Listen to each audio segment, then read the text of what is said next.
O grande conflito, ou seja, o conflito cósmico entre Cristo e Satanás, é fundamentalmente uma disputa, um questionamento sobre o caráter de Deus. Satanás acusa a Deus de não ser bondoso, de não ser justo, de seu governo não ser justo. Ele acusa a Deus de ser injusto, tem uma lei que ninguém pode cumprir, e de ser cruel, porque quem não cumpre a lei, ele extingue. Assim, essa disputa se assemelha a um processo judicial, a uma disputa judicial que envolve todo o universo. Todas as criaturas de Deus estão expectantes, vendo essa disputa, vendo o que ocorre nessa disputa, a disputa sobre o questionamento do caráter de Deus. Esse questionamento não dá para resolver pela força. O Senhor Deus poderia ter resolvido pela força, poderia ter eliminado Satanás e seus anjos, mas ia ficar no universo uma dúvida eterna sobre o verdadeiro caráter de Deus e sobre a veracidade ou não das acusações de Satanás. Ora, se Deus extinguisse Satanás, eliminasse Satanás, o universo podia continuar pensando assim, bem, Satanás acho que tinha razão. Por isso que o Senhor, Deus, o Deus Criador, o eliminou. Cada lado tem que mostrar as suas afirmações. Não dá para resolver pela força. Tanto Deus tem que mostrar que é bondoso, como Satanás tem que ficar demonstrado que Satanás é mentiroso e é enganador. Quando são apresentadas alegações graves contra alguém que está no governo, no poder, o melhor e talvez a única maneira de responder a essas acusações é permitir que seja feita uma investigação independente, imparcial e aberta. No caso de Deus, se as acusações ameaçam seu governo, que está fundamentado no amor, elas não podem simplesmente ser varridas para debaixo do tapete. As acusações de Satanás não poderiam ser simplesmente desconsideradas. Não vamos considerar, toca em frente. Não, tem que considerar. Tem que considerar e tem que demonstrar que elas estão erradas. O grande conflito fornece elementos de prova para o julgamento pelo universo do caráter de Deus e das acusações de Satanás.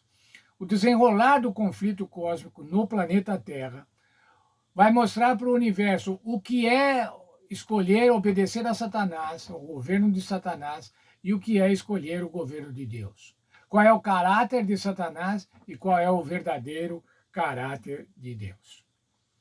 Bem, mas a ação divina, então, pode estar sujeita a limites.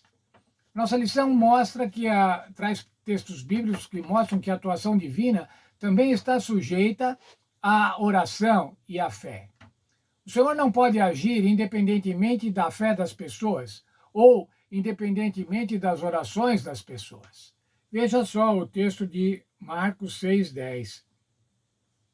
Está falando que o Senhor Jesus não pôde fazer milagres em Nazaré. Veja, não pôde fazer milagres em Nazaré. Por que ele não pôde fazer milagres em Nazaré? Não pôde fazer ali nenhum milagre por conta da falta de fé. Lembra-se quando o Senhor Jesus disse que tradicionalmente se falava que não há profeta na sua terra. E o Senhor Jesus não pôde, na sua terra de nascença, fazer milagres por conta da falta de fé. Ele ficou limitado pela falta de fé daqueles seus patrícios. Mas ainda, quando os discípulos não puderam expelir o demônio daquele menino, daquele moço, lá em Marcos 9:29, por que é que eles não puderam expelir o demônio, expulsar o demônio? Veja, palavras do Senhor Jesus. Porque esta casta não pode sair senão por meio de oração e jejum.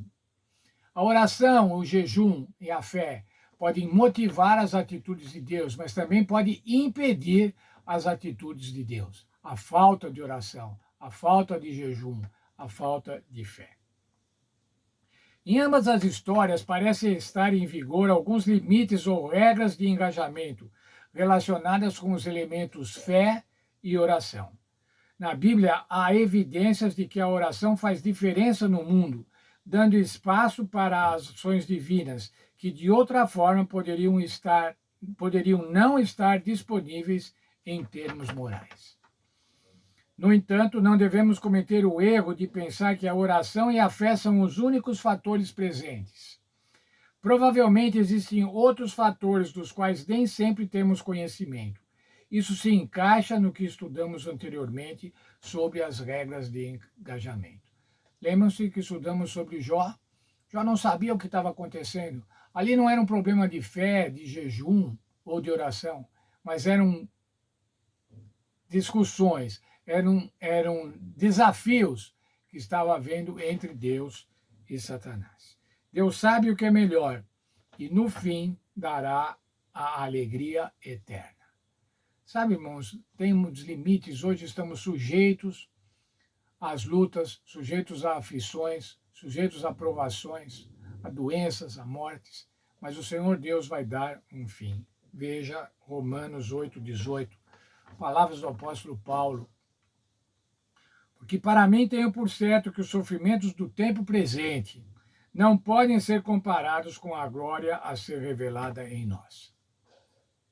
Ele tinha certeza, tenho certo que os sofrimentos do tempo presente não podem ser comparados com aquilo que o Senhor tem preparado para cada um de nós. O apóstolo Paulo falava isso para os crentes de Roma, mas fala isso também para nós. O Espírito Santo preservou esse texto na Bíblia para que sirva também para nós. Mas agora, irmão, um belíssimo texto de Apocalipse, Apocalipse 21, versos 3 e 4. Deus habitará com eles. Eles serão povo de Deus e Deus mesmo estará com eles. Lhes enxugará toda lágrima e a morte já não existirá. Já não haverá luto, nem pranto, nem dor, porque as primeiras coisas passaram. Outra versão desse mesmo texto diz assim: as coisas velhas passaram. As coisas velhas deixaram de existir. Esse é o plano de Deus, irmãos, a restauração. Por que o Senhor vai fazer isso? Porque Ele nos ama, Ele nos criou para isso. O Senhor criou os seres humanos para isso, mas o pecado fez com que o mundo caísse dentro do grande conflito. Que o grande conflito se estabelecesse agora no planeta Terra. E nós temos sofrido. Alguns sofrem muito, outros sofrem menos, mas invariavelmente, irmãos, em algum momento da nossa vida nós temos sofrido. Temos sofrido perdas, temos sofrido lutos, temos sofrido doenças, mas o Senhor vai acabar com tudo. Há limites de tempo para que isso acabe. Há limites de regras, de ações, para que o mal não nos elimine de uma vez, para que o diabo não mate todos os seres humanos. Há limites, o Senhor estabeleceu limites. E esses limites foram estabelecidos, esse tempo foi estabelecido, para o Senhor provar de uma forma inequívoca qual é o seu verdadeiro caráter. Que Ele é um Deus bondoso, que Ele é Deus misericordioso, um Deus de amor. E para provar o caráter terrivelmente mau, o odioso caráter de Satanás. Que Deus nos abençoe, a gente tenha certeza de que essas coisas vão acabar.